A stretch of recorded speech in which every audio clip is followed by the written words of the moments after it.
Welcome back to the Recovery Channel. I'm Brian Ariel, Treatment Director of the Outpatient Recovery Program with Applied Care Services. We've been getting a lot of play out of our 10 coping skills for addiction. It has almost reached 9,000, and probably by the time it'll probably be 10,000 views. There's been some really great comments on those that has been real helpful.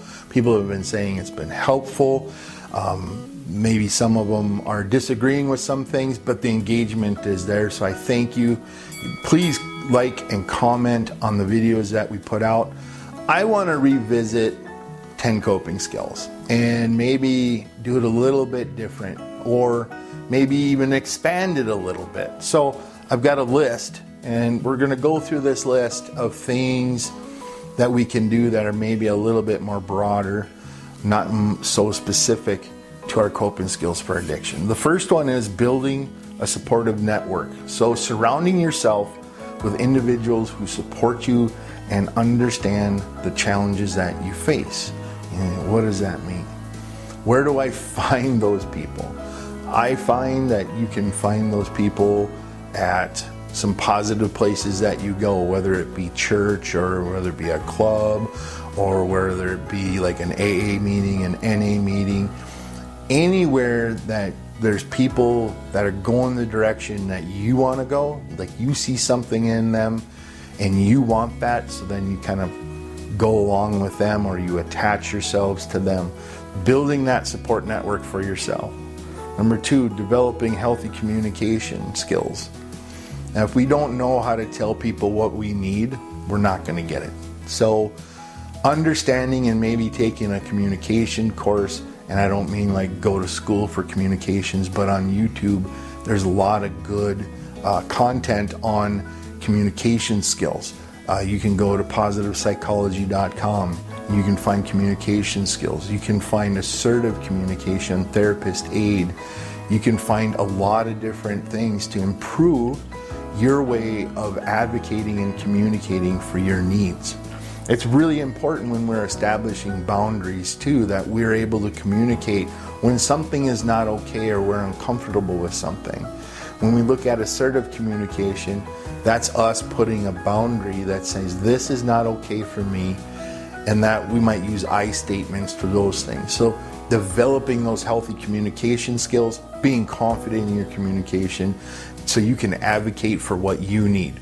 Or if you're supporting someone who is in addiction, that you can communicate effectively to them how you're feeling and how their behavior is affecting you and how much you really do love them and want the best for them. Implementing stress reduction techniques. So we might get lost in this one, and that could be like engaging in exercises of like deep breathing. I know we've done a video on the TIP skill. That would be a really good one in order to reduce anxiety. Sometimes mindfulness. If you're into yoga and meditation, mindfulness meditation. I like mindfulness meditation. Some others may say like their faith in praying and reading the Bible is a really important thing for helping them reduce their stress. Anything that we can do to dissipate that stress that keeps us sober is a good thing. Practicing mindfulness. Yeah, practicing mindfulness. Cultivating the present moment. A lot of times we get caught in the past or in the future, but we're not really dealing with the here and now. And it's really important for us to remain grounded in the present moment, because it's what we do right now that determines our next move in the next minute or second. And that determines whether or not we're going to have success later on, is what we do right now. So that mindfulness is really being in tune to things around you and yourself, and those relations between the environment and yourself. And I'm not talking like the environment as a whole, but what are you thinking? What are you feeling? How are you interacting with the world? Engaging in self-care. And this can be a hard one, because what do we define as self-care? I have a client who goes in and gets a manicure and pedicure every 2 weeks. And for them, that's self-care. It increases their confidence. It keeps them mindful about their symptoms and how they're managing their life, and it keeps them accountable too. They make that appointment. Self-care can be emotional, mental well-being. So what are we doing to enhance those things? If you think of like a battery, it gets drained when you use it. What are we going to do to recharge our own battery so that we can cope with the rest of the day and the rest of our month or our week? So looking at proper nutrition, regular sleep patterns, regular hygiene, engaging activities that bring you joy, developing healthy coping mechanisms. So that would be looking at like exploring and adopting things, getting rid of the things that don't quite work and finding something that resonates with you that is going to help you get through the thing.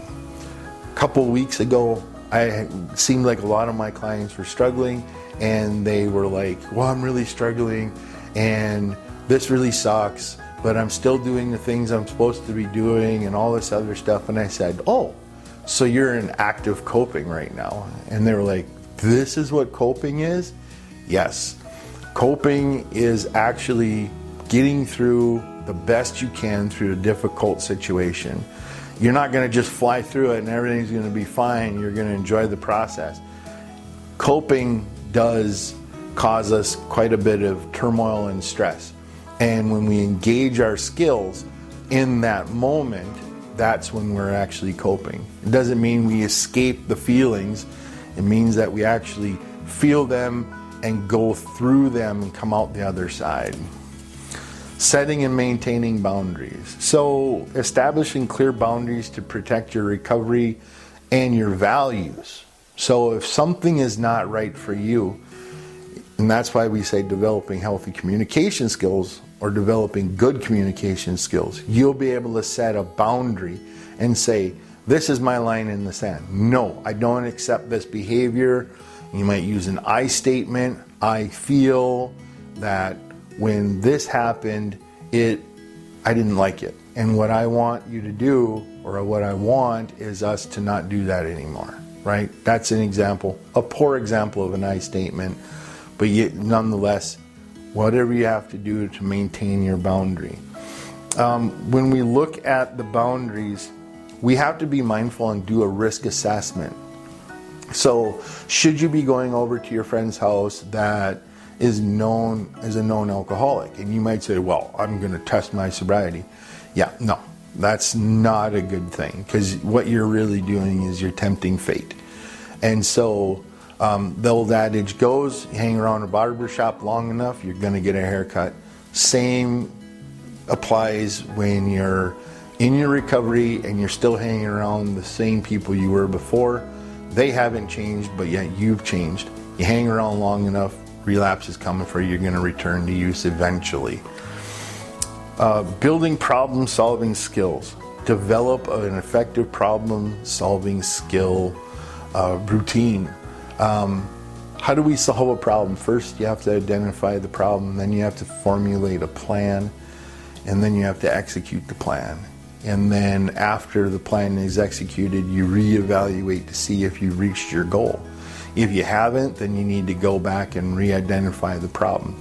This is a Paloya's mathematical problem-solving skill made by George Paloya. Look him up. He's really interesting. You can apply this to life in itself. Engaging in meaningful activities. And we're going to pursue activities that hold meaning for us, that do something for us. It's just not a mindless activity.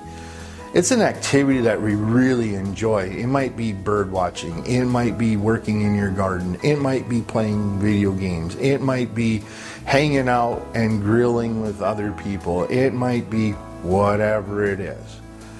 But incorporating those into our life, not becoming so wound up that we forget the things that we enjoyed. Practicing relapse prevention strategies. A lot of times when people leave treatment, they have this relapse prevention plan, and it's on paper. it's like on paper and it's like bulletproof and it's so great.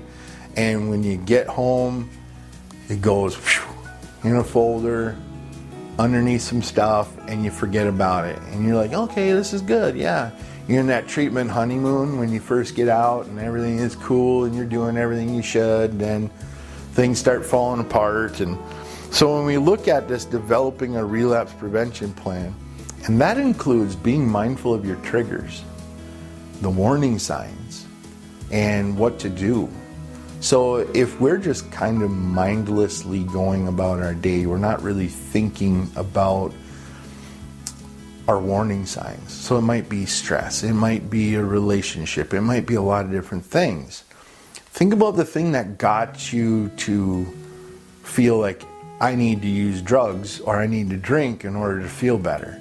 The trigger and the cravings and all those other things.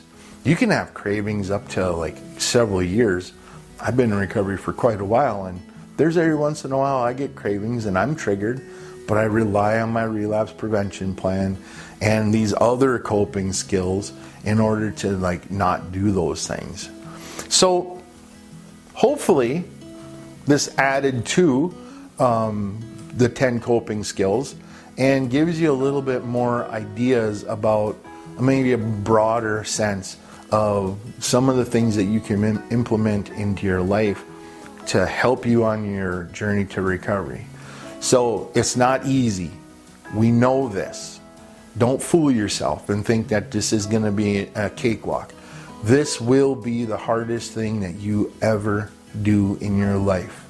And imagine how much better your life will be when you start and get established on your journey in recovery.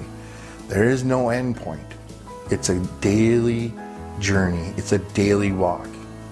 I hope this video finds you well. Please like, subscribe, and even comment. This is Brian Ario with the Outpatient Recovery Program at Applied Care Services.